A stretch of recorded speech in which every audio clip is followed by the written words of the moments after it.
Ошто 11 жашар баланы улак тартышта ат тебелеп каза болду. Бул туурасындагы маалыматты өспүрүмдүн ата-энеси жана жакындары тастыктады. Окуя мындан 3 күн мурун Ош шаарындагы Ээн талаада улак тартыш майданында болгон. Маалыматтарга караганда жаш өспүрүмдүн үстүнө улак түшүп калган соң улакчылар улакты алуу максатында үйүлүп, өспүрүмдү ат тебелеп кеткен. Ооруканага жетпей көз жумган баланын жакындары бул кырсык экендигин айтып, эч кимге дообуз жок деп билдирип жатышат.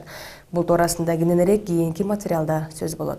Улактан каза болгон Акжолдун кийимдерин азыр өзүнүн чоң эжеси жууп жаткан мезгили. Ошол күнү Акжол бул спортивканы үстүнө кийип барган. Бул өзүңүздөр байкап тургандай чыгылганда спортивкалар дагы айрылып кеткен. Жана ошондой эле бул Акжолдун бут кийими. Кийимдери дагы бардыгы жыртылып, канга боелуп калган. Сыздап ыйлап жаткан айым улак тартышта каза болгон Акылбек уулу Акжолдун эжеси. Ал эниси кийип каза болгон кийимдерди жууп жатат. Кийимдердин баары канга боелгон жаш өспүрүмдүн. Өзү жок болсо да кийимдери жакындары менен калат. Көзүнөн жаш токтобой жаткан маркумдун эжесинин айтымында улакчынын аты өспүрүмдүн үстүнө жыгылып, көпкө турбай жатып калган. Баланын үстүнөн атталбай кетип калган. Балдар көрүп касыртан ыйлаган. Неге атты албайт, ол неге качып кеткен, байлык үчүн качып кетти дешти. Кече катындар келип, неге аттын үстүнө, баланын үстүндө ат чөбөлөп тура берген, аты арыгымыш. Баланын үстү бая жумшак баланын үстүндө жата берген, ат тизелеп, эки тизелеп жата берген. Эч ким алган эмес, балдар алган да. Майда балдар алган атты. Уруп жүрүп классташтары.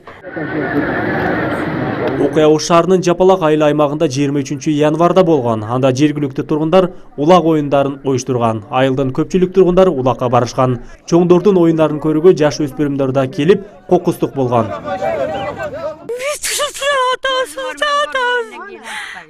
Баланы өлтүрүп койду, жакшына бала өлүп калды.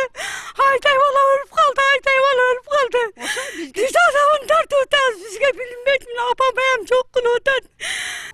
11 жаштагы Акылбек уулу Акжолдун азыркы учурда сүрөттөрү жакындарына тумар болуп калды. Мектепти жакшы окуган өспүрүм мечитке да ар дайым барып, араб тилинде өздөштүргөн. Ал Куран китепти толук окуп, 4 парага калганда көз жумду. Үй бүлөдө 4 бир туугандын 3-үчүсү болчу. Маркумду тебелеп кеткен улакчы учурда Арапаевдардын үй бүлөсүнө келип, окуянын чоо жайын айткан эмес. Буну уруп кеткен бала керке апам алдына бир келип кетсе боло эле, тайыны жок.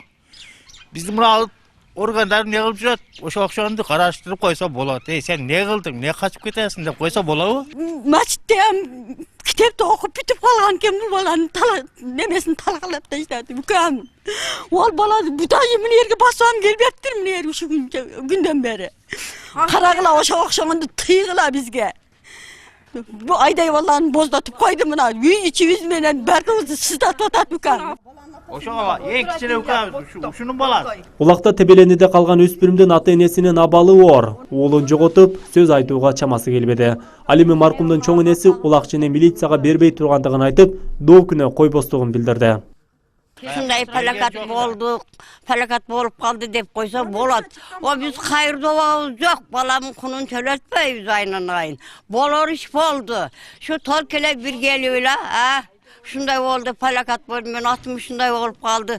Develi koysa men koy şu atını yok kıl, soyup yok kıl. Daha bir kılıktı kılat, develi cevap vere turganmın. Men hem ölgün balamı tiriltip alalbayım. Учурда бул факт Ош шаардык ички иштер башкармалыгынын кылмыш каттоо кетебине кокустук катары катталып, тиешелүү материалдар чогултулуп жатат. Маркумдун туугандары анын денесин соттук медициналык экспертизага берүүдөн жана аты менен тебелеп кеткен айылдаштынын үстүнөн арыз жазуудан баш тарткан. Көкбөр оюну болуп аткан, оюн учурунда 1973-жылы туулган ошо жергиликтүү айылдын жашоочусу өзүнүн аты менен 2006-жылы туулган жергиликтүү жашоочусун быйыл 12-ге чыкмак ал бала. Ошо койдуруп кетип, натыйжада ооруканага жетпей каза болгон. Биз болсо бүгүнкү күндө тиешелүү материалдарды чогулттук, азырынча кылмыш иши козголду элек. Жаш өспүрүмдүн жакындарынын айтымында ат оюндары айылда жума сайын өткөрүлүп келет. Ат майданында коопсуздук эрежелери сакталбайт. Мындай кокустук кайра кайталанбоосу үчүн улак оюндарына чектөө киргизүүнү суранышат. Оюнду көрүү үчүн барып каза болгон өспүрүмдүн бул дүйнө менен коштошконуна жакындары сыздап, Куран окуудан башка аргабыз жок дешет. Адыл Акжол уулу, Айбек Үсөн, жаңылыктар.